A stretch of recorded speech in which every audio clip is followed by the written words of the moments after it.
She was the most innocent girl in a room full of wolves, and he was the most dangerous one among them.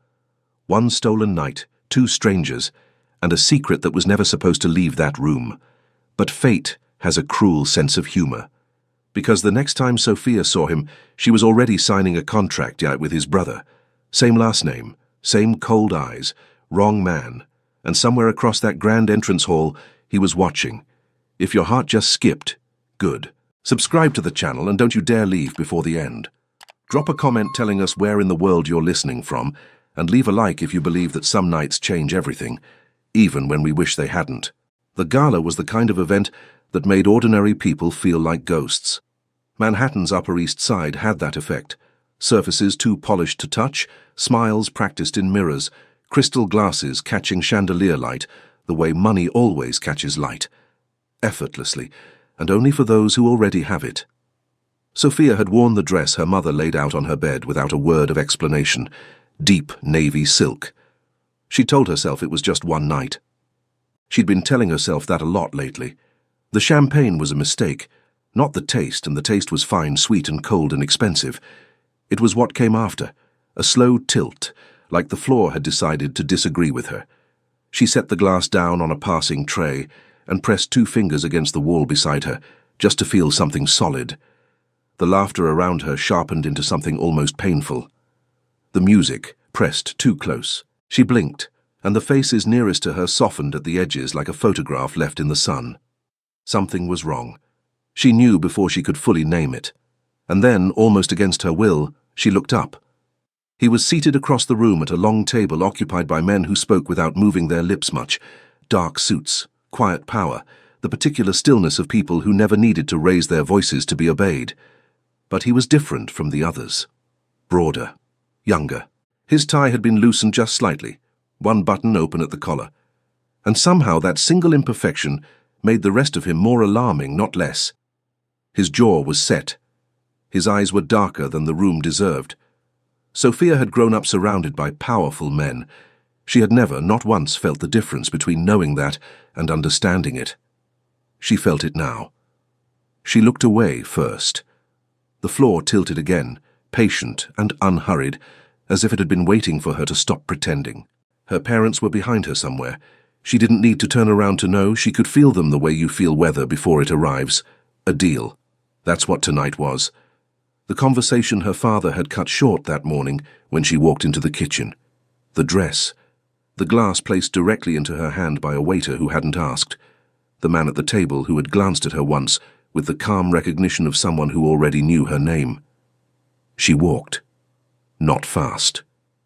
Fast would have been obvious, and her mother had spent years teaching her the difference between leaving and appearing to leave. Her heels made no sound against the carpet. Her face gave away nothing. The corridor beyond the ballroom was cooler. She felt it first on her bare arms, then on her throat, and quieter in the way only expensive hotels manage to be quiet, as though the silence itself had been paid for. Tall windows lined the hall. The city below was all amber and black, indifferent and enormous. She pushed open the first door she found. Dim light. A smaller lounge, the kind of room that existed to be forgotten. A few leather chairs, a bar cart with two bottles that had been opened, a lamp turned low in the corner, and in one of those chairs, jacket tossed over the armrest with the carelessness of someone who'd stopped caring about the evening hours ago, sat a man with a glass of whiskey balanced on his knee. He looked up. He wasn't the man from the table. He was something else. Late 20s, maybe 30, with dark eyes that didn't immediately calculate, and dark hair that had lost its earlier shape. He'd been avoiding the party too. She could tell by the way his shoulders weren't quite at attention, by the particular quality of quiet around him. Not peaceful, but chosen. "Wrong room," he said, voice low, no urgency behind it. "Probably." She didn't move. He looked at her the way people rarely look at each other in rooms like the one she'd just escaped, without an agenda behind it. Just looking. "You should sit down," he said after a moment. "I'm fine. You've got one hand on the doorframe." She let go immediately. Something at the corner of his mouth shifted, not quite a smile, but the shadow of one. His name was Sebastian. He poured her water without asking, and she drank it without arguing. And something about that small wordless exchange cut the tension in a way that surprised her. They talked. She couldn't reconstruct it afterward. Not the exact words, only the texture of it, the way the conversation moved without effort, the way he was guarded and occasionally, unexpectedly, dry in a way that made her want to laugh when she'd forgotten laughing was still possible. The city hummed. The night folded around them. When grey morning light finally found the window, Sophia lay still for a moment, staring at a ceiling she didn't recognize, and understood, quietly, completely, without anywhere left to hide, exactly what the night had cost her. She dressed without waking him, left without her name, but the cold certainty sitting in her chest as she stepped into the elevator told her one thing clearly. This wasn't over. It had barely begun. Brooklyn in winter had its own specific brand of misery, not the dramatic kind, no blizzards, no cinematic ice storms, just cold that arrived quietly and stayed, working its way through the gap under the front door and the crack in the window frame she'd stuffed with a dish towel sometime in October. By November, she was sleeping in her jacket. By December, she'd stopped noticing. She'd learned a lot of things in 9 months she hadn't planned on learning. The apartment was on the 4th floor of a building on Nostrand Avenue that smelled always of whoever had cooked last, cumin some nights, frying oil on others, something sweetly unidentifiable on weekends. One room, a bathroom where the hot water lasted 4 minutes if she was lucky, and 3 if she wasn't. A window that faced the fire escape and, past it, a strip of sky she kept waiting to turn blue. It never really did.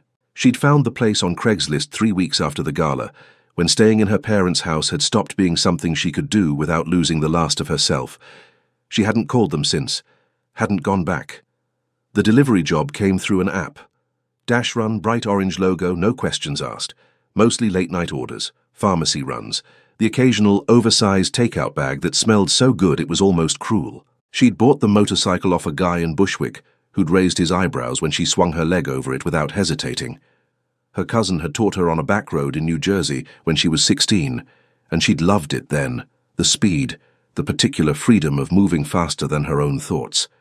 Now she rode differently, more deliberate, the helmet still fit. The jacket didn't button anymore, and she'd started holding the handlebars with both hands closer together, protective in a way she hadn't consciously decided to be. Some nights, stopped at a red light with the engine idling beneath her, she'd talk to the baby. Not out loud. She wasn't quite there yet, but in her head, low and steady like a radio left on for company, just Flatbush and back tonight. Then we're done. I promise. The baby never answered, obviously, but the habit had started somewhere around month 5, and it grounded her in a way that surprised her, like having a reason to keep the sentence going. The exhaustion she could manage. It was the paperwork that nearly broke her. Forms that asked for a permanent address she wasn't sure she'd still have in 60 days, an insurance application she'd filled out 3 times because she kept making mistakes from tiredness. The rental contract, that one she remembered clearly, the landlord's pen scratching across the table toward her, her hand trembling just barely as she signed. He'd noticed. She could tell by the way his eyes tracked the movement. But he'd taken the deposit without comment and handed her a key that stuck every single time she used it, without exception, as if the apartment itself was still deciding whether to let her in. She cried in the stairwell after. Not long. She couldn't spare the time.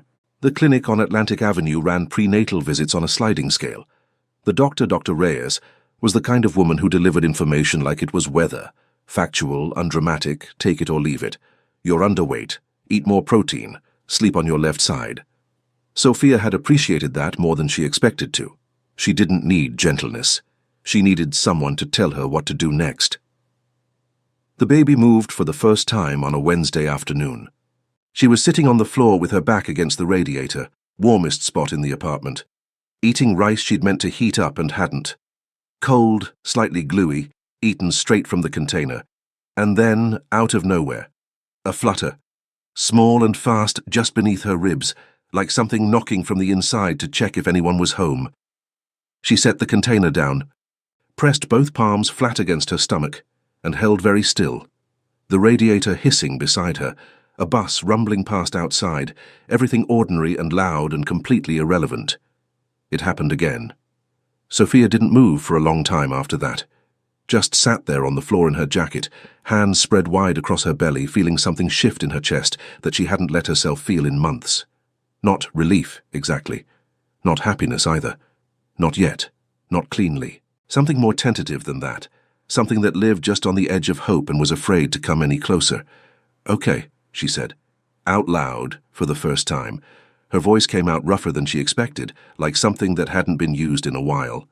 She cleared her throat. "Okay, we're going to be fine." She didn't fully believe it, but she said it again anyway, quieter, slower, like a promise she was still in the middle of making. The weeks after that moved in a rhythm she'd built herself piece by piece. Deliveries, clinic, 4-minute shower, jacket, notebook. She'd started keeping a small one, spiral-bound, bought at a bodega on the corner, where she wrote things down. The flutter. The first night the apartment felt like hers. Small things. Anchors. One morning, watching snow fall past the fire escape, she'd written 2 words before she realized what she was doing. Dark eyes. She closed the notebook fast, pushed it under the mattress with more force than necessary, but she didn't throw it away, and she didn't quite understand why. The light at 48th and 9th had been broken for 3 weeks. Sophia knew because she'd ridden through it every other day, always slowing, always watching, always telling herself the extra caution was enough. It wasn't. There was no dramatic crash, no screech of metal, no explosion of sound, just a quiet wrongness beneath the front wheel, a tilt that started gradual and then became inevitable. She went down on her left side, asphalt cold and wet against her palm, her other hand moving to cover her stomach before her brain had caught up with the decision. Some things the body just does. She stayed still. Rain tapped against her helmet in no particular hurry. Okay, think. Left palm. Burning. Hip. Worse tomorrow, probably. The baby. She pressed her hand harder against her coat and held her breath and waited. Then it came. That small, stubborn nudge just below her ribs, the one she'd learned to recognize the way you learn a knock at your own door. Still there. She exhaled so hard her visor fogged white. The footsteps she heard before she saw him were unhurried in a way that immediately irritated her. Not slow exactly, just completely unbothered, the steps of someone who had never once been required to rush.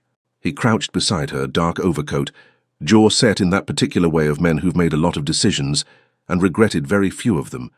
His eyes moved over her quickly, not with concern exactly, more like assessment. The way you'd look at a problem you were already calculating how to solve. "Don't move," he said. "I'm fine. You're on the ground in the rain." I said.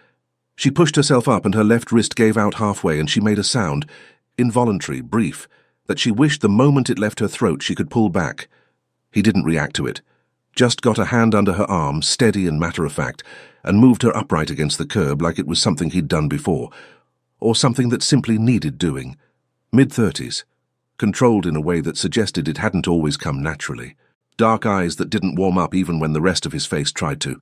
"The baby," Sophia said. Not to him, just aloud, because she needed to hear herself say it. Something moved across his expression. Small, there and gone. He already had his phone out. "I'm calling an ambulance." Not asking. He was already talking, voice even, giving the intersection address to the dispatcher, with the clean efficiency of someone accustomed to being the person who handles things. She noticed he didn't phrase anything as a question. She filed that away without knowing why. His name was Cole Whitmore.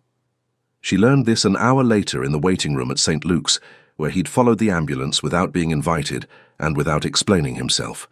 He introduced himself the way people do when they assume their name means something. CEO of the Whitmore Group, real estate and development, offices in Midtown. He handed her a card. She looked at it briefly and put it in her jacket pocket because she needed something to do with her hands. Noah was fine. That was the only thing that mattered. Dr. Okafor said minor abrasions, precautionary monitoring, mother and child both stable, and Sophia stood in the corridor afterward, with her thumbnail pressed hard into her palm, breathing in through her nose, out through her mouth, not crying. Not here. She counted the ceiling tiles.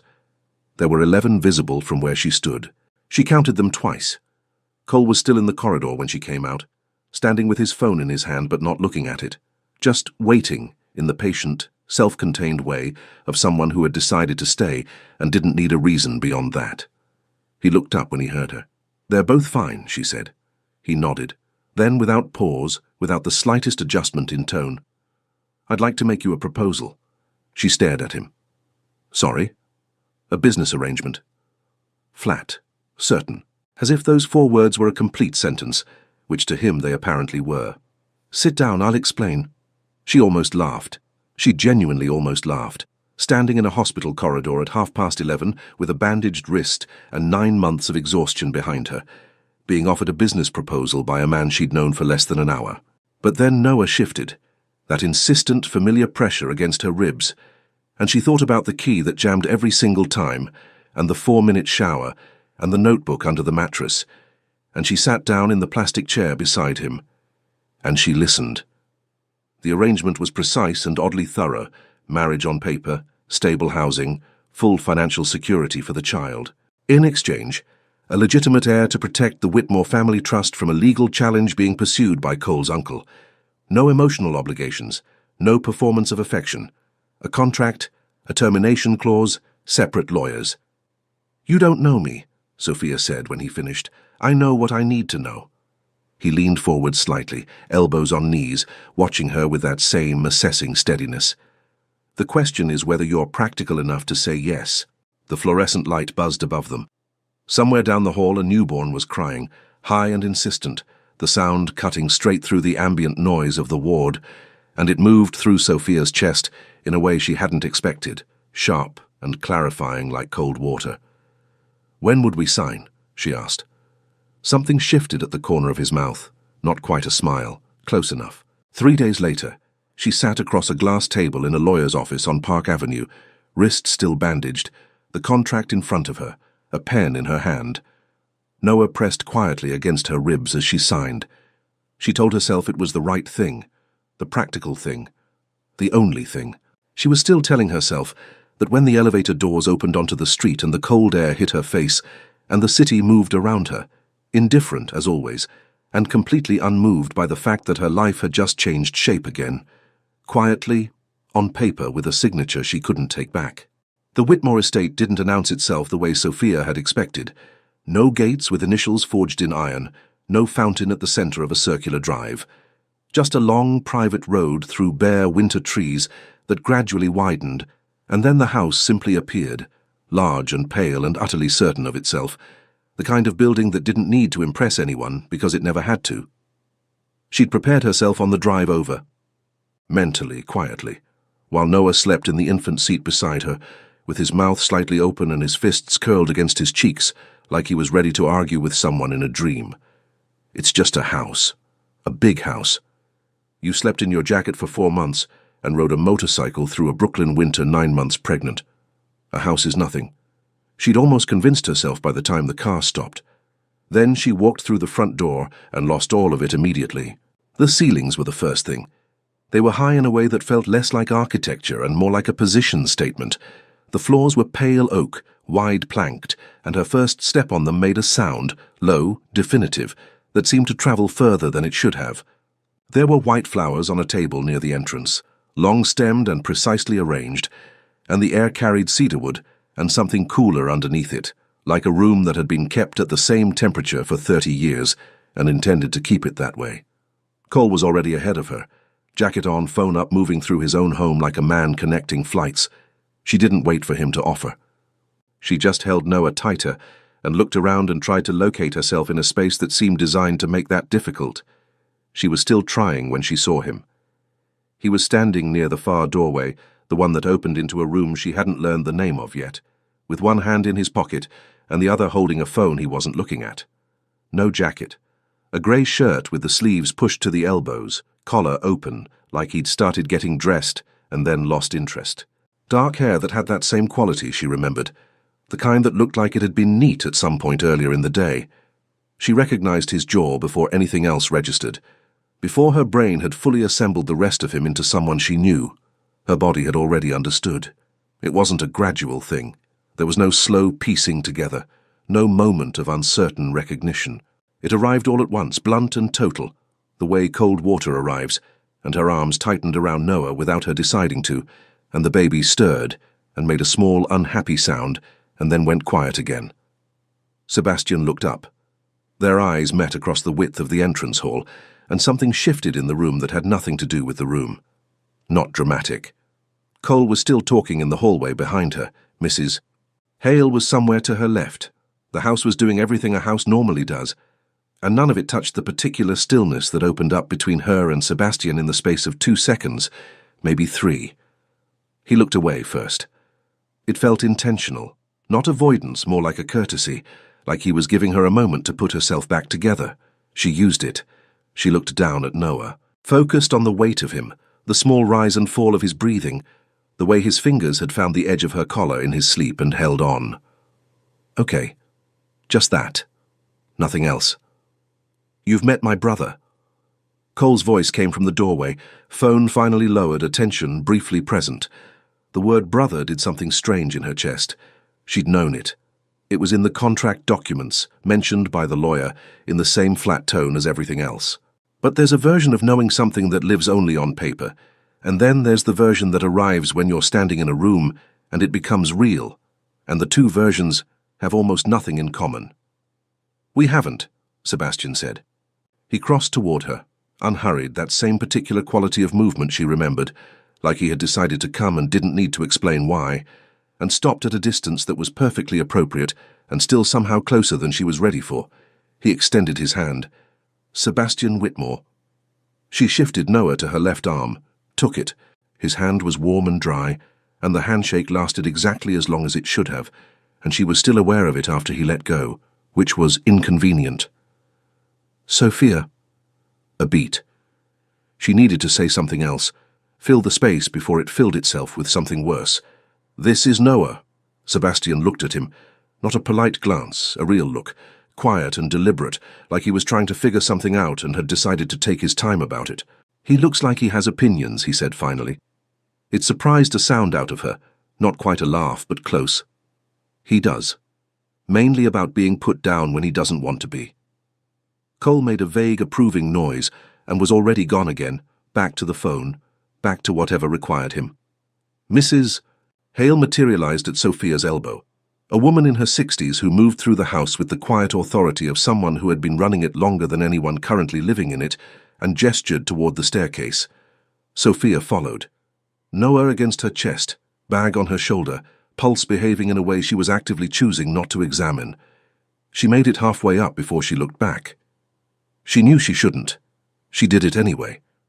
Sebastian was still in the entrance hall, not staring, just present in that way he had, like his attention was a thing he gave deliberately and withdrew the same way. When their eyes met, he didn't look away this time. Just held it, steady and unreadable, until she was the one who turned back to the stairs. She climbed the rest of the way without looking back again. It's a large house, she told herself. People share large houses all the time. It doesn't have to mean anything. By the time Mrs. Hale opened the door to her room, she'd almost made herself believe it. The library had that specific quality of rooms that have been loved for a long time without anyone making a fuss about it. The shelves weren't decorative. The spines were faded in uneven patches, some volumes leaning against their neighbors like they'd given up on standing straight. A few with paper scraps marking pages no one had come back to finish. Sophia had found it on her 3rd day, following a corridor she hadn't tried yet with Noah strapped to her chest and no particular destination in mind. She'd stood in the doorway for a moment and then just gone in, sat down, let herself be somewhere quiet for the first time since arriving. She'd been going back every afternoon since. Noah napped. The house settled into its particular midday silence, and she sat in the worn reading chair by the window and didn't have to perform anything for anyone. She should have anticipated that Sebastian would eventually walk through the door. In hindsight, it was obvious. She just hadn't wanted to think about it. He appeared on a Thursday without knocking, which wasn't rude exactly, just confident, the way he moved through most spaces. He saw her and didn't react with surprise, which told her either he'd known or he simply absorbed new information without letting it show. She'd already decided it was probably both. "I can go," she said. "You don't have to." He moved toward the opposite shelves, hands in his pockets, not looking at her directly. He pulled a book out, turned it over, slid it back without reading the cover. She got the distinct impression he hadn't come for the books. Rain had started outside. She could hear it against the window glass, soft and irregular. The heating clicked somewhere deep in the house. Neither of them spoke for a moment, and it was strange how that wasn't uncomfortable. how the silence between them had never quite managed to be neutral either. "How's Noah finding it?" he asked, still facing the shelves. "Better than me, honestly. Kids do. They don't waste energy pretending to be fine with things." A beat.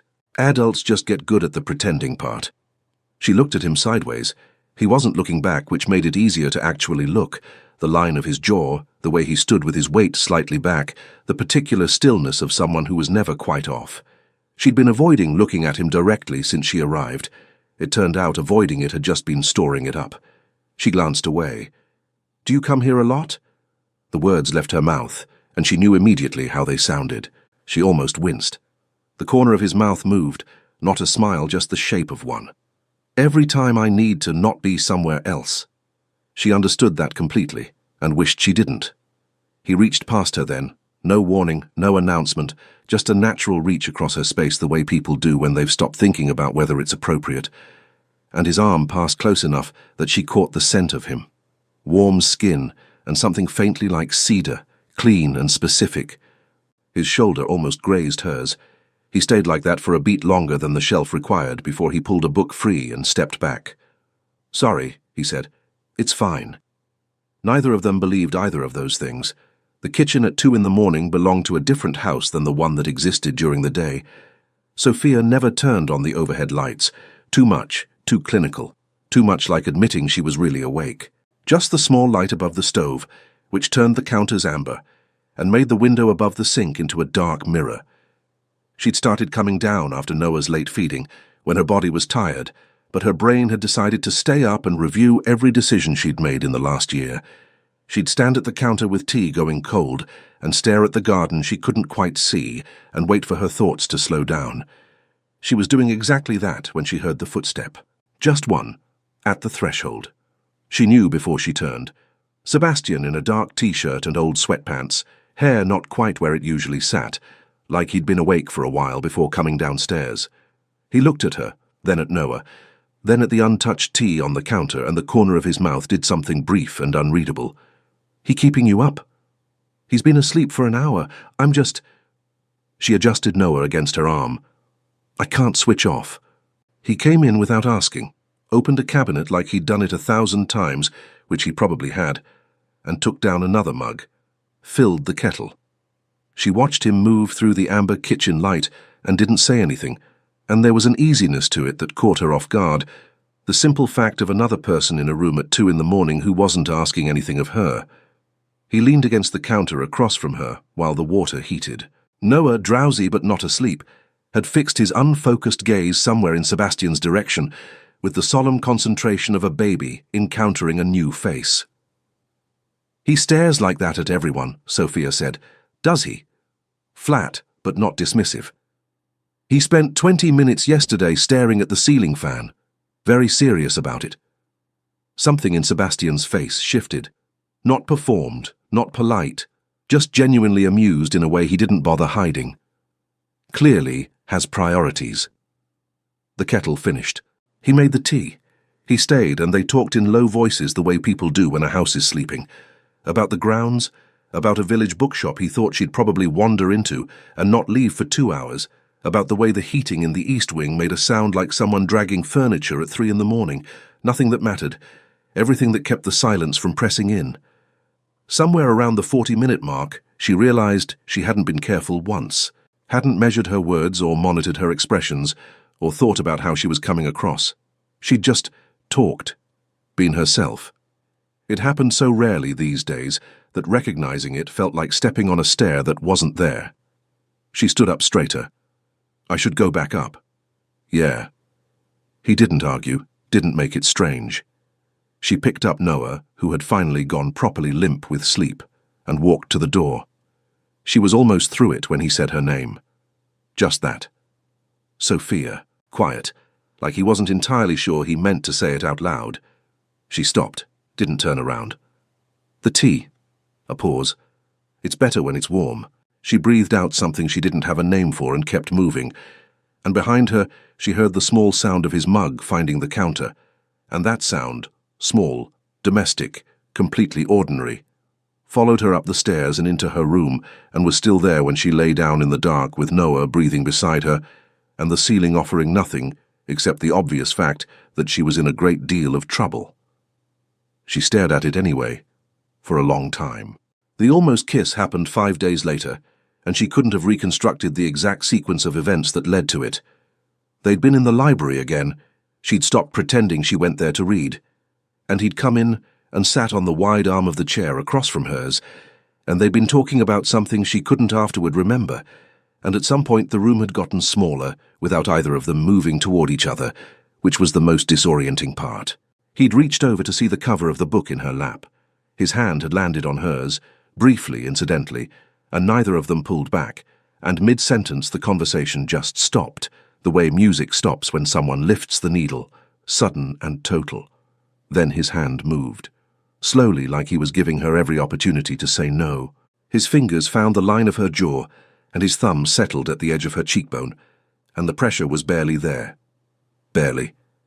But she felt it everywhere, and she didn't move, and the space between them was down to almost nothing, and she was thinking nothing, absolutely nothing, just the warmth of his hand and the particular way he was looking at her, like she was a question he'd been carrying around for a long time. Then the baby monitor on the shelf erupted. Noah. Full volume, full commitment. Not the tentative fussing of a baby deciding whether to commit to crying, but the real thing, immediate and declarative. The sound hit the room like a dropped glass. Sebastian's hand dropped. Sophia was standing before she'd made any decision to stand, crossing the room on instinct, snatching the monitor off the shelf. When she turned back, he was at the far bookshelf, hands in his pockets, jaw set, staring at a point on the wall that didn't require anything from him. She left without a word. In the hallway, she put her back against the wall and stood there with the monitor warm in her hands and Noah crying through the speaker, and her heart doing something loud and inconvenient and entirely without her permission. She stayed until her breathing evened out. It took longer than it should have. She had no claim to this. No right to the almost or the feeling or the specific warmth his thumb had left behind on her cheekbone. She was in this house because of a contract. She was married, technically, on paper, in a way that meant everything legally and nothing personally, to his brother. She knew all of that. Her face was still warm, and that, more than anything else, was what kept her standing in that hallway long after she should have gone upstairs. Sophia heard the car before she saw anything. Tires on the gravel drive, then a door closing with that particular weight that expensive cars have, solid and final. Then a laugh. It came up through the house easily, the kind of laugh that had never once been self-conscious about itself. She was at the top of the stairs with Noah on her hip when she looked down. Valentina was the kind of beautiful that didn't require effort, or at least performed effortlessness so well, the distinctions stopped mattering. Dark hair loose over a camel coat, heels that made no apologies for the noise they made on the floor. She was already talking to Cole, her hand finding his arm briefly, the gesture of someone who had navigated this entrance hall enough times to feel entitled to it. Cole was nodding, half listening, his phone still in his other hand. Then Valentina turned and found Sebastian. Something in her posture shifted, slight, barely visible, like a key turning. She smiled at him with the specific warmth of a woman who knew precisely what that smile communicated and had no intention of dialing it back. Sebastian received it the way he received most things, a brief kiss on the cheek. 2 words Sophia couldn't make out. Nothing in his face that she could read from where she was standing. She looked down at Noah. His fist was curled in the fabric of her sleeve. "Okay," she said, quietly to no one. "Fine." She went back to her room and sat on the edge of the bed and told herself she felt nothing about any of it. She was fairly convincing for about 4 minutes. The dining room that evening was candlelit in the way of houses that didn't need to try. Long table, good wine, food that appeared without anyone asking for it. Sophia had been placed across from Sebastian and 2 seats down from Valentina, which she was choosing not to interpret as anything. Valentina was charming in the practiced, load-bearing way of someone who had been doing it since adolescence. She asked Sophia about Noah with bright, focused attention, the kind that looked like interest and functioned as performance, and Sophia matched it with her own version of ease, which was equally hollow and equally polished, and across the table, Cole cut his steak and scrolled through something on his phone and noticed none of it. What Sophia noticed was Sebastian, specifically Valentina's hand on his forearm when she laughed, easy and proprietary. The way she angled toward him when she was making a point, like proximity was something she'd long ago stopped asking permission for.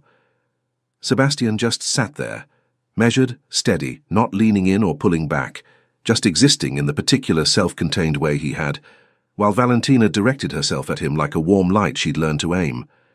Sophia moved her food around the plate. She wasn't jealous. That would require a claim she didn't have, a right she hadn't earned. Some legitimate emotional territory she could point to and say, "This is mine." She had none of that. She'd been in this house for less than 2 weeks. She was here on a contract. She was technically married to his brother. And she needed to get through one dinner without her chest doing whatever it was currently doing. She'd had this exact internal conversation with herself twice since the soup course. It was not helping. When Valentina laughed at something Sebastian said, head tilting back, fingers closing briefly on his arm, Sophia lifted her wine glass and found a painting on the far wall, and stared at it with the focused attention of someone trying to dismantle a very small bomb. Then Sebastian looked at her, not at Valentina, not at Cole, at her across the table, direct and unhurried, and it lasted maybe 2 seconds and she couldn't fully decode it, but she felt it arrive somewhere below her throat and stay there like a hand pressed flat. She looked back at the painting. The wine helped. A little. Not enough. She didn't go straight upstairs after dinner. She told herself it was because she wanted a moment, not because she was avoiding the sitting room where Valentina had settled with a second glass of wine and that comfortable territorial ease. She'd taken the longer staircase, the one through the back hallway, which was a choice she was prepared to defend on neutral grounds if anyone asked. No one asked. Sebastian just appeared at the bottom of the stairs. He stopped when he saw her. She stopped 1 step above where she'd been. "Going up?" he said. "Eventually." He came up 2 steps, enough to bring them level, and put his shoulder against the wall the way he always did when he wasn't planning to leave. That particular lean that meant he'd decided to stay and didn't feel the need to justify it. The back hallway was narrower than the main staircase. There wasn't much space to arrange themselves into something that didn't require awareness. "You were quiet at dinner," he said. "I'm always quiet." "Not like that." He looked at her steadily. No accusation in it, just observation. "You were watching something." Her chest tightened in a way she didn't let reach her face. "I was at a dinner table. Watching things is what you do." Sophia. Just her name. The way he said it was somehow an entire argument she didn't have an answer to. Not aggressive, not pointed, just direct in a way that cut past the version of this conversation where they both continued pretending. "She seems—" she started, stopped. There was no honest end to that sentence that didn't cost her something she wasn't ready to spend. "We were together for about 8 months, Sebastian said. Even. Not apologetic, not elaborate. Just placing a fact on the table between them. "It ended 2 years ago, she knows that." "You don't owe me." "I know I don't." "Then why?" "Because you spent the 3rd course staring at the painting behind my head." She felt heat move up the back of her neck. "I liked the painting. It's an 18th century pastoral, cows in a field." His mouth moved, not quite a smile, but in the vicinity of one. "You were very committed to those cows." She opened her mouth. Nothing came out. He watched her with that expression she could never fully categorize, somewhere between amused and something quieter and more serious, occupying the exact space where she never knew what to do with herself. Below them, a door opened and closed. The house resettled. "I should check on Noah," she said. "He's been asleep since 7:30. Mrs. Hale looked in 20 minutes ago." "Sebastian." "I know." Not triumphant, not pressing, just 2 words carrying the weight of everything they'd been carefully not saying for days. All the almost moments, the loaded silences, the way the room changed shape whenever they were both in it. His hand shifted on the banister, not reaching for hers. Just moving to a place close enough that the absence of contact was its own kind of contact. She felt it anyway.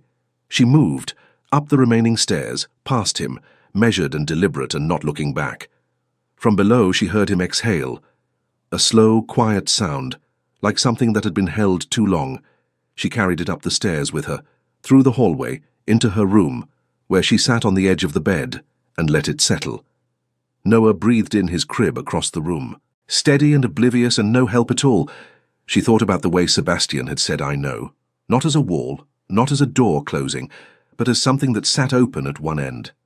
Like the first sentence of something neither of them had worked up to saying yet. She hadn't written anything in the notebook in weeks. She didn't need to. Some things had already made themselves permanent without asking permission, and the warmth on the back of her hand, where he'd almost touched the banister, was just the most recent evidence of that. She sat with it for a long time before she finally lay down. Noah got sick on a Tuesday, which was how Sophia would always remember it afterward. Not the date, not the month, just Tuesday, and the way the afternoon felt slightly off before she could name why. It started with his nap. He woke 40 minutes early, which he never did, and when she lifted him he was warm in a way that wasn't the ordinary warmth of sleep. She told herself it was nothing. She took his temperature anyway. 99.1. She told herself again it was nothing, made a note of it, and watched him through the afternoon with the specific alertness of someone who has learned not to trust their own reassurances. By 7, he wouldn't take his bottle. By 9, the thermometer read 102.4, and Sophia was already at the door of Mrs. Hale's room. Dr. Harmon arrived at 10:15. Black bag, grey cardigan, the particular unhurried quality of a man who had been doing this long enough that almost nothing rattled him anymore. He examined Noah in the nursery, while Sophia stood near the window with her arms folded and her jaw tight, asking questions she already half knew the answers to, watching his hands, watching his face, looking for anything she could interpret. His face gave her nothing. That was the part she didn't like. He listened to Noah's chest twice. She counted. Then he turned the baby gently onto his stomach and checked the small birthmark on his lower back, the one that had been there since birth, the one Sophia had always known was there and had never thought twice about. Dr. Harmon looked at it for a moment longer than the examination required. Then he straightened up. "I'd like to speak with a family member," he said. "Is Mr. Whitmore available?" "Cole is in the city." "Sebastian, perhaps." Something moved through Sophia that had nothing to do with Noah's fever. She kept her face still. Why? The doctor's expression didn't change, but something shifted in the quality of his attention, a small internal adjustment, a decision happening behind his eyes. "There's a genetic marker I want to discuss. Noah's condition tonight is manageable. The fever will respond to medication, but the marker is something I'd like to go over with the family directly." Sophia stood very still for a moment. "I'll get him," she said. She found Sebastian in the ground floor study, laptop open on the desk, jacket draped over the back of his chair, a half-empty glass of water at his elbow, the focused, slightly compressed stillness of someone deep in something. He looked up when she appeared in the doorway, and something in her expression must have reached him before she spoke, because he was already sitting forward. "It's not an emergency," she said immediately. "He's okay, the doctor just wants to talk to you." He didn't ask why. He closed the laptop and came. She stood in the nursery doorway while Dr. Harmon spoke with Sebastian in the hallway. Low, even voices, the doctor's hands moving occasionally to clarify something. She'd learned enough about Sebastian by now to know how to read his stillness. The more completely he went quiet, the more significant the information. He stood with his arms at his sides and listened without interrupting, and she watched, she couldn't help watching, the exact moment the words reached him. It wasn't shock. It was something more interior than that, something that moved across his face slowly, and then settled, and she looked away before she had to keep watching it. She looked at Noah instead. The first dose of medication was already working. She could see it in the slight easing of his restlessness, the way his breathing had started to smooth out. His fist was loose against the mattress. She fixed her eyes on the rise and fall of his chest and kept them there. The hallway went quiet. Sebastian came into the nursery. He stopped at the crib and looked at Noah for a long time without speaking.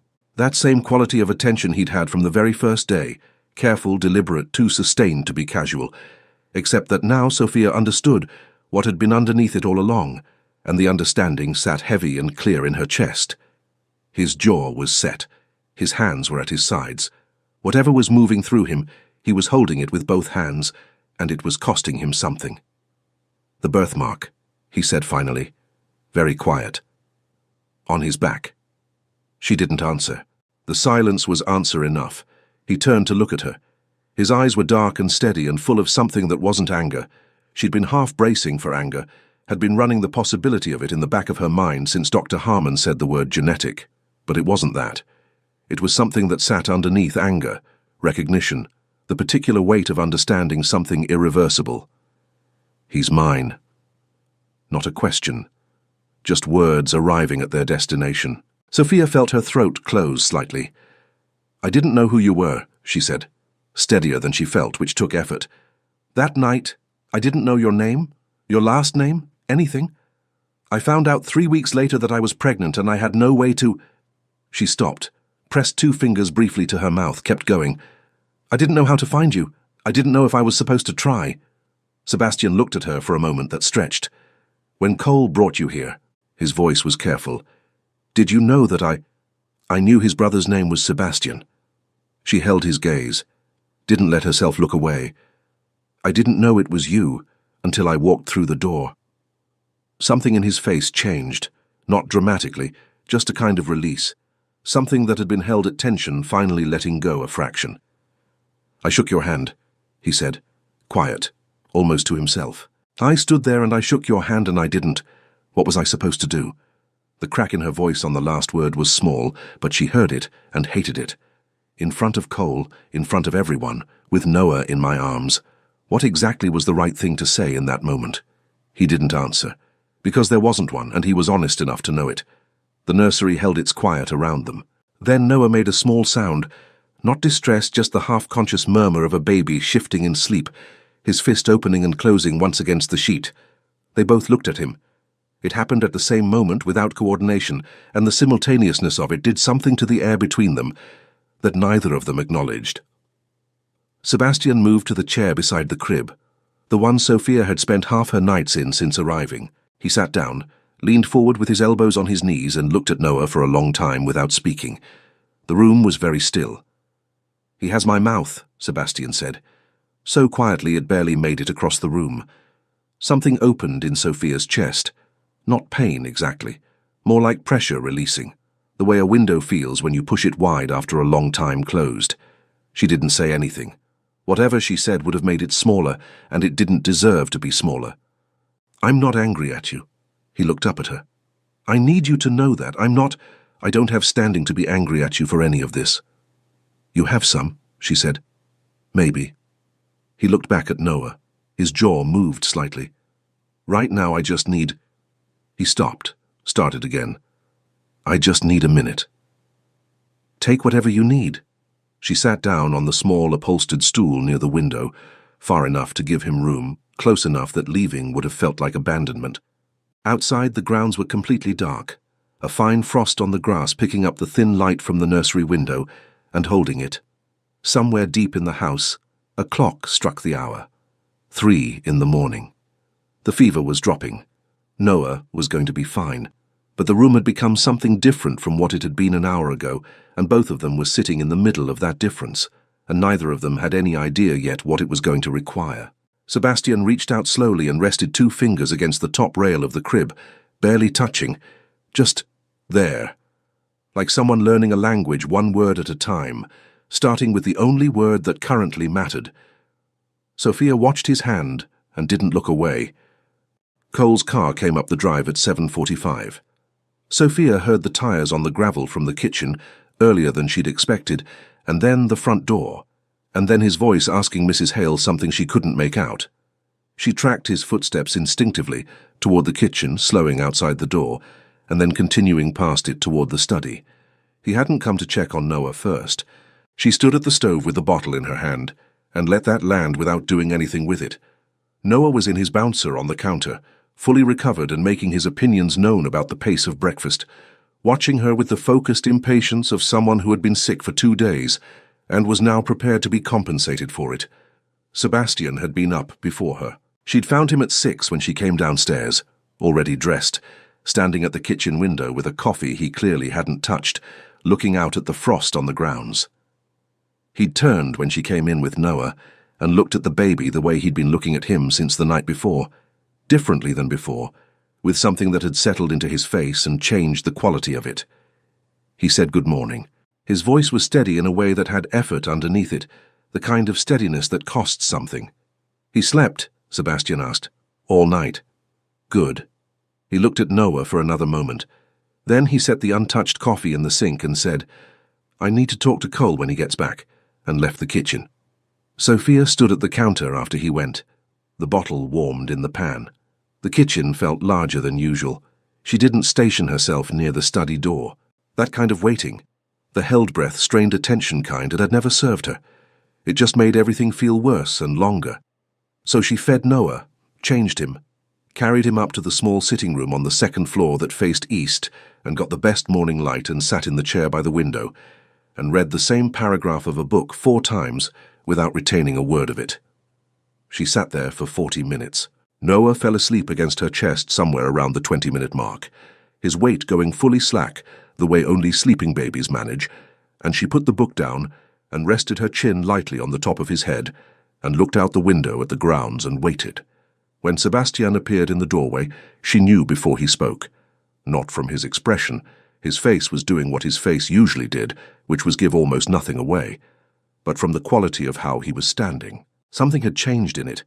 A tension she hadn't consciously noticed carrying had released itself from his shoulders. How did he... She started. Fine. He came in and took the chair across from her, leaning forward in that way he had when he was being direct about something. Cole was fine. She waited. He said he already knew. Sebastian looked at her steadily. Or suspected. He didn't specify which. A pause. He said he'd noticed things. The way Noah looked. Some other things he kept vague. Sophia turned that over. And he's not angry, no. Something moved briefly at the corner of Sebastian's mouth. He ran the numbers. The heir is legitimate Whitmore blood. The trust is protected. His uncle's legal challenge is dead in the water. He said the contract served its purpose. That's... She stopped. She genuinely didn't know how to finish that sentence. I know. Sebastian's voice was quiet. He's not heartless. It's just... That's how he's built. He starts from the practical end and works inward. Most people do it the other way. Sophia looked down at Noah. His mouth was slightly open. One small hand had found the collar of her shirt in his sleep and was holding on with the blind, uncomplicated grip of someone who didn't need to think about whether to trust what they were holding. What did he say about... She stopped, tried again. About us. The question came out before she'd fully signed off on it. She felt her own pulse register the words a beat after they left her mouth, which was not the order she would have preferred. Sebastian didn't shift away from it. He looked at her with that direct, unhurried attention that had always been. She'd admitted this to herself at some point around 3 in the morning 2 days ago, the most difficult thing about him to be around. He said to take care of you both, Sebastian said. Exact words. Something moved through her chest in several directions at once. Not clean emotion, more like 3 things arriving simultaneously and refusing to sort themselves out. He doesn't... She hesitated. He never really... No. Sebastian said it gently, no edge to it. He's not in love with you. I don't think he was ever close to it. And I think if you sat across from him and asked him directly, he'd tell you the same thing without much difficulty. A pause. The arrangement made sense to him. That was what it was. He's not pretending otherwise. She absorbed that. Outside the window, the frost was letting go of the lawn in slow patches as the sun moved. A crow landed on the stone wall at the edge of the garden, looked at something, flew off. He's been decent, Sophia said quietly. Cole. In his way. He has. Sebastian nodded once. He doesn't offer much, but the things he does offer, he means. That's not nothing. From somewhere below them came the sound of Cole's voice, brief and businesslike, clearly on a call, footsteps moving through the entrance hall and away toward the back of the house. They both went quiet and listened until the sound faded completely. Sophia let out a breath, not dramatic, just the long, quiet release of someone discovering they'd been clenching something for days without noticing. So what happens now? She asked. Sebastian took a moment before answering, and she appreciated that he did, that he didn't reach for the first available words. The contract gives you full right to dissolve. Nothing changes for Noah, legally or financially. Cole will handle the paperwork whenever you're ready. A beat. His word on that. Whenever I'm ready, she said. No timeline, no pressure. And you? She met his eyes. Is there pressure from you? The question sat in the room between them. Noah breathed against her chest. The light inched further across the floor. Sebastian looked at her the way he always did when he wasn't performing anything, just the actual, unmediated quality of his attention, which she'd spent weeks trying to convince herself was ordinary and had completely failed at. "From me," he said, choosing the words carefully, "there's nothing I want to push." A pause. "I spent 9 months not knowing you existed. I spent 3 weeks in this house finding every reason not to say what I should have said much earlier." He stopped, started again. "I'm not interested in rushing into something I get wrong." Sophia held his gaze for a moment. Noah's small fist tightened slightly on her collar and released. "Sebastian." "Yeah." "Cole said take care of us." "He did." She let the silence sit for just a second. "Are you going to?" Something moved in his expression. Not sudden, not dramatic, just a quiet shift in what had been carefully held, the way a door moves when the latch finally gives. It wasn't urgency. It wasn't the kind of feeling that arrives fast and burns clean and disappears. It was slower than that, more considered, the particular weight of someone who had taken their time getting somewhere and wasn't going to pretend otherwise. "Yes," he said. One word, nothing attached to it. It landed in the room and didn't go anywhere. Noah stirred, made a small satisfied sound, the kind that meant he was deep in something pleasant and had no interest in the adult world. And Sophia looked down at him and then back at Sebastian, and felt something she hadn't felt in a very long time. Not happiness exactly, not yet, something earlier than that. The specific fragile sensation of a person who has been braced for impact for so long, they've forgotten what it feels like to simply stand still. It scared her. Of course it did. But underneath the fear, quieter and more persistent, was something that felt almost like solid ground. She didn't say anything else. Sebastian didn't either. But a few minutes later, when Noah's blanket slipped off one small shoulder, Sebastian reached over without comment and settled it back.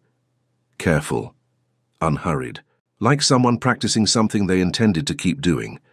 Sophia watched his hand and didn't look away, and the morning held them both in its ordinary, unremarkable light, which was, she was only just beginning to understand, exactly the kind of light everything real eventually grows in.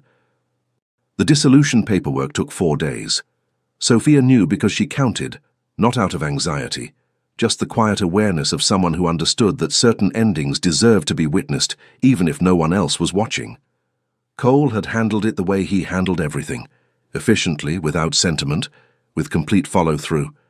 2 meetings with the lawyers, 1 signature each, a brief exchange in the hallway outside the study, where he'd told her Noah's trust provisions were untouchable, and that she should contact his personal attorney directly if anything ever needed adjusting. Then he'd nodded, that single final nod she'd come to recognize as his version of a period at the end of a sentence, and gone back inside. She'd stood in that hallway for a minute after the door closed, trying to locate what she actually felt. There was something in there.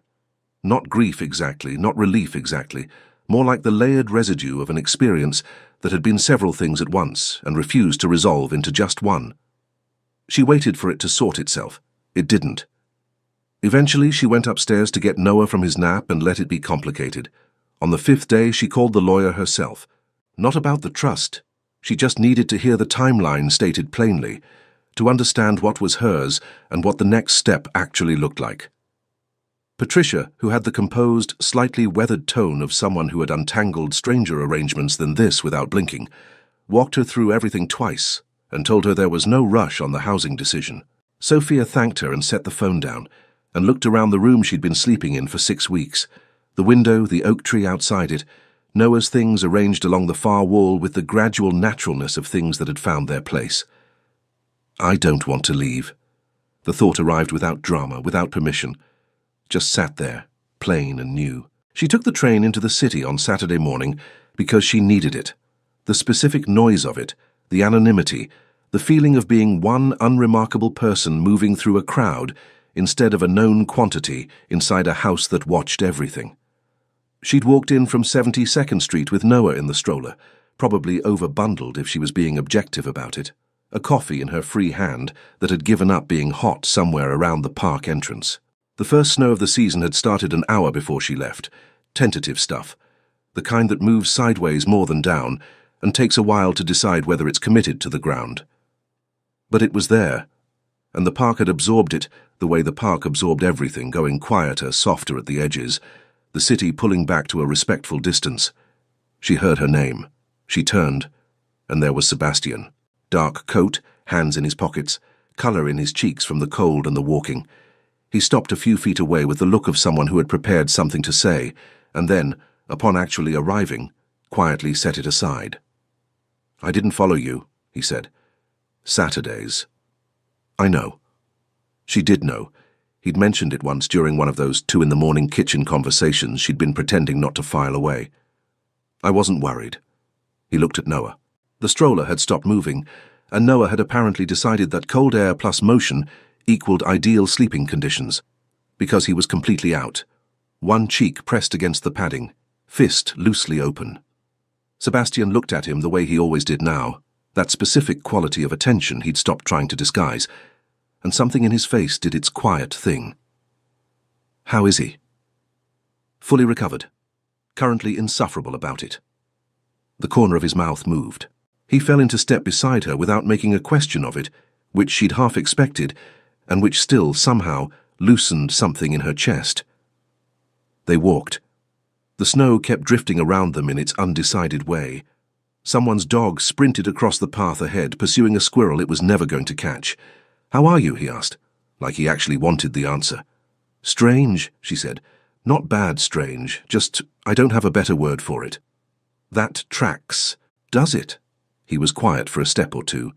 "You've been running on adrenaline for a long time. When that stops, it doesn't feel like relief. It just feels like nothing fits the way it used to. Everything's slightly the wrong size." She glanced at him sideways.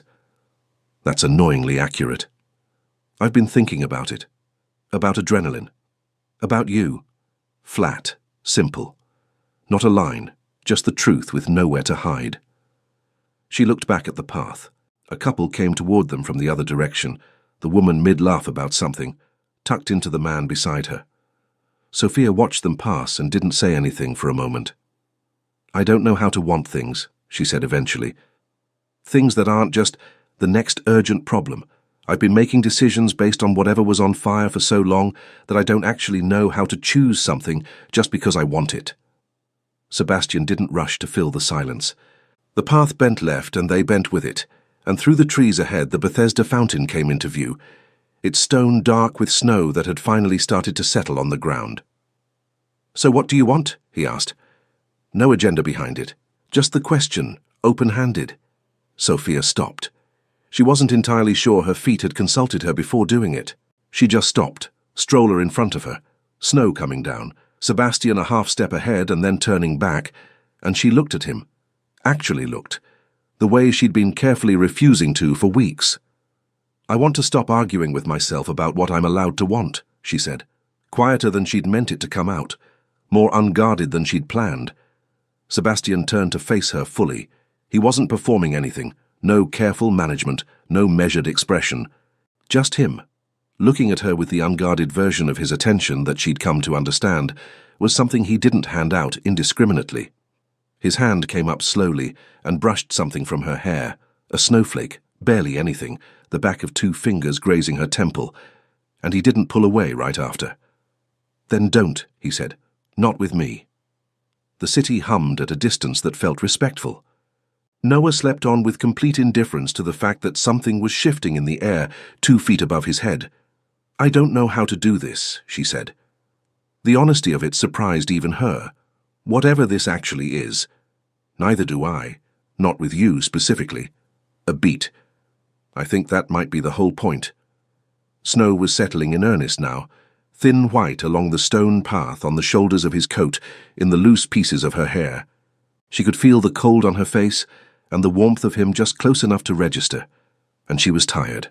Tired of the internal argument, tired of the careful accounting of what she was and wasn't allowed to feel. "That night," she said, "at the gala, you were already in that room when I found it. You'd been there a while. About an hour. Why?" He thought about it genuinely, which she appreciated. Someone I'd been avoiding, a conversation I wasn't going to have. A pause. And then the door opened, and you were standing there looking like someone who'd just figured out something they really didn't want to know, and I... He stopped. And? I stopped thinking about any of it. She looked at him. Everything she'd been carefully holding at arm's length for weeks was right there, and she was standing in the snow in Central Park, with her coffee gone cold and her son asleep in the stroller between them, and she was done with the distance. She put her hand flat against his chest, not a gesture, just contact, the solid warmth of him under her palm. She felt him breathe. Sebastian. Yeah. Stop being careful. Something in his face let go, not dramatically, just the way a held breath releases, quiet and complete. He brought his hand up to her face, his thumb tracing her cheekbone exactly the way he had in the library that day, when everything had been interrupted. And this time, the only sound was the snow and the distant city, and nothing was going to interrupt them. He kissed her, unhurried, certain, like someone who had waited long enough to know they weren't making a mistake. Her fingers curled into his coat, and the cold became irrelevant, and the snow kept falling with its gentle, total indifference.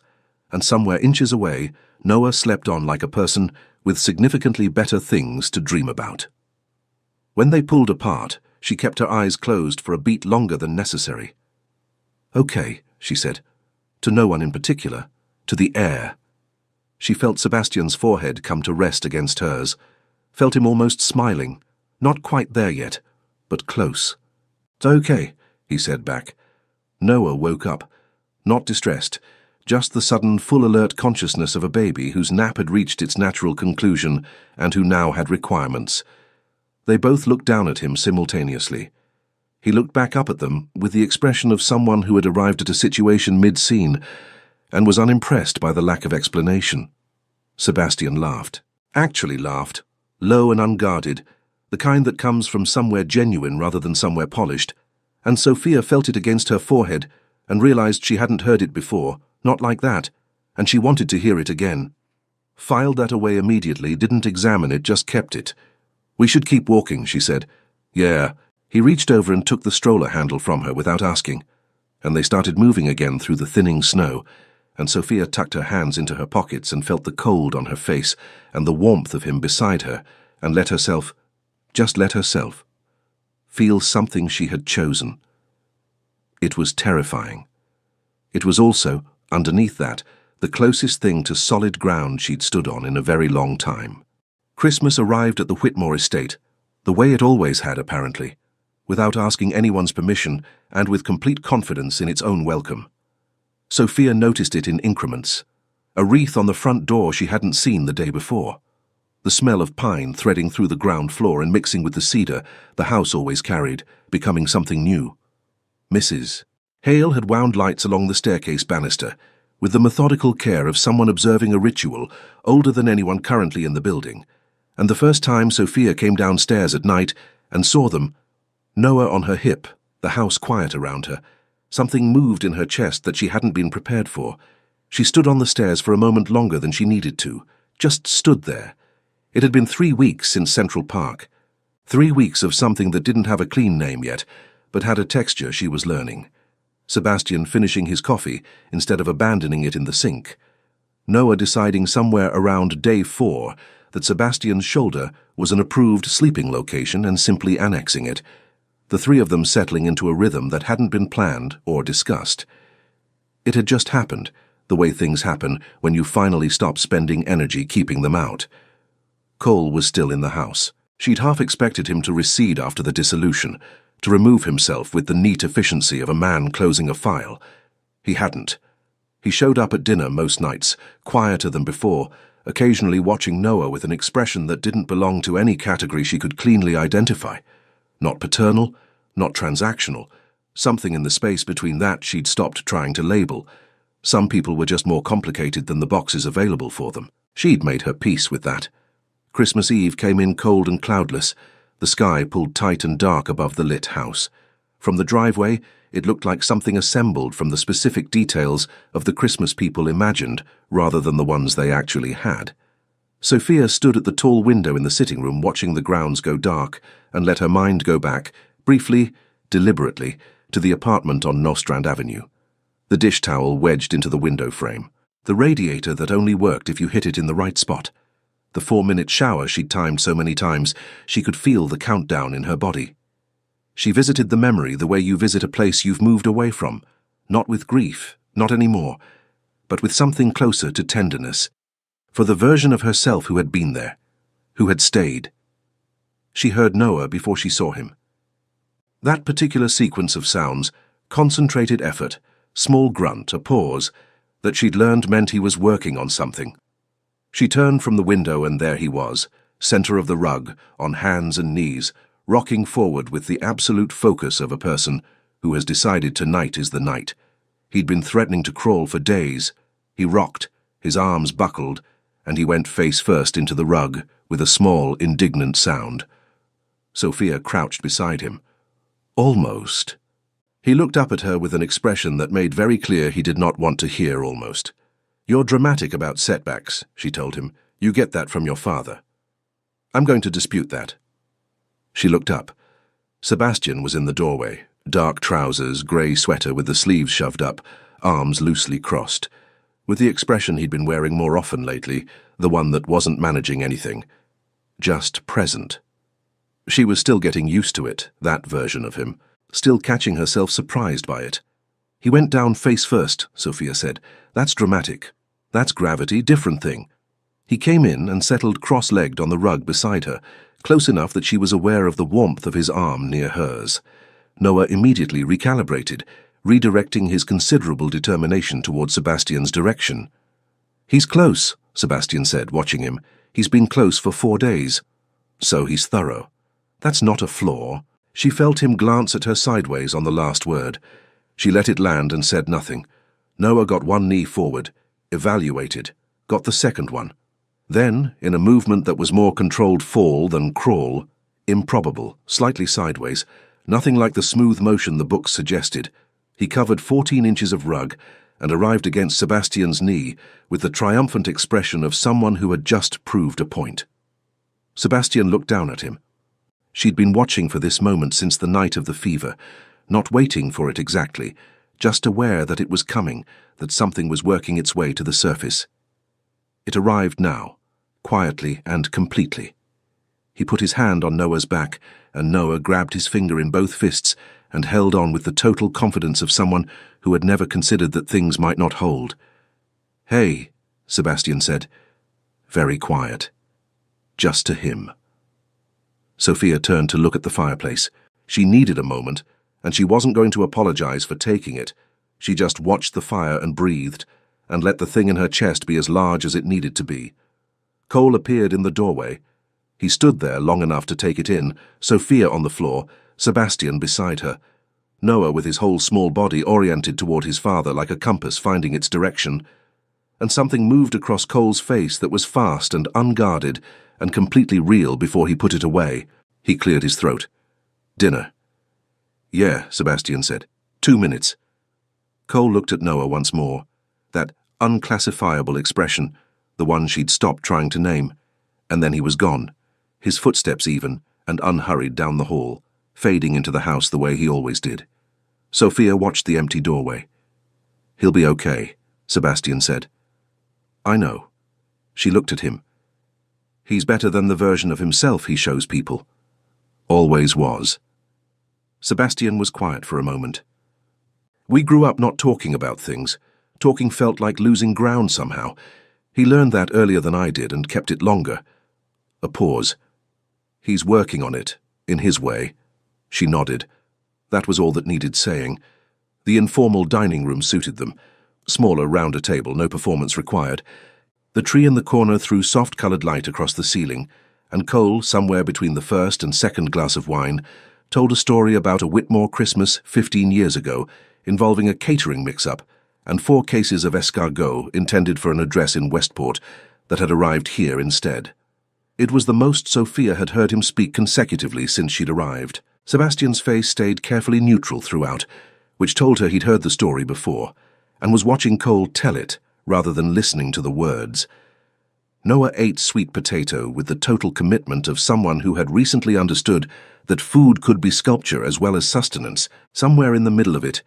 Cole mid-gesture, Noah with sweet potato on his left eyebrow, Sebastian catching her eye across the table and holding it. Sophia felt something she didn't have a precise word for. Not happiness, though happiness was part of it. Something older than happiness. The feeling of having navigated a very long distance through uncertain terrain and arriving somewhere and recognizing it without being entirely sure how. She looked down at her plate before it got the better of her. Sebastian's hand found hers under the table, no preamble, just his fingers closing over hers, warm and decided, the same quality he brought to everything once he'd made up his mind about it. She turned her palm up and held on. Cole finished the escargot story. Noah released a piece of sweet potato onto the floor and watched it land with the satisfaction of empirical confirmation. Under the table, Sebastian's thumb moved slowly across her knuckles once, and she felt it from her hand all the way up her arm, and she kept her face perfectly calm and thought that she was, apparently, a person who could feel a thumb across her knuckles and call it an event. She was fine with that. She was completely fine with that. They ended up on the back terrace after midnight, because Sophia had needed the cold and the open sky, and Sebastian had followed without her asking, which had become a pattern she was quietly, privately grateful for. The grounds were white and motionless, the sky clear enough to show actual stars, the kind of winter night that made everything feel simultaneously very small and very wide. Their breath made brief clouds. Somewhere in the dark, a branch dropped its snow load with a soft, definitive sound and went quiet again. "My mother called," Sophia said. "Last week." Sebastian looked at her without saying anything, which was exactly right. "I didn't pick up." She turned her wineglass slowly, both hands. "I don't know if I will, not yet, maybe—" She stopped. "I haven't decided. You don't need to tonight." "I know. I just needed to say it to someone." She paused. "Out loud, to an actual person. I'm glad you said it to me." She looked at him. The cold had roughened his cheek slightly, and the terrace light caught the angle of his jaw, and she had the thought, not for the first time, not with any surprise, that she was going to spend a long time looking at this face, and that she had no objections to that whatsoever. "Sebastian." "Yeah. Last Christmas I was in Brooklyn sleeping in my jacket." She said it plainly, without drama, because it didn't need any. "I didn't know your name. I had no idea this existed. I was just getting through it." He turned toward her. "And now?" She looked at the grounds, the house behind them with its lights still on, Noah asleep somewhere above their heads, Cole upstairs with his nightcap and his private version of processing, the whole improbable arrangement of it. "Now I'm here because I chose it," she said. "That's new." Sebastian set his glass on the railing.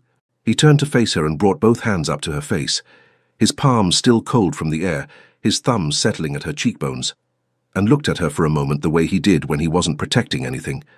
He said her name. "Sophia. The way you say something you've held carefully for a long time and have finally found the right place to put down." She kissed him, both hands in the front of his coat, the cold sharp around them and the warmth between them complete, and the night was enormous and quiet and entirely unbothered by any of it.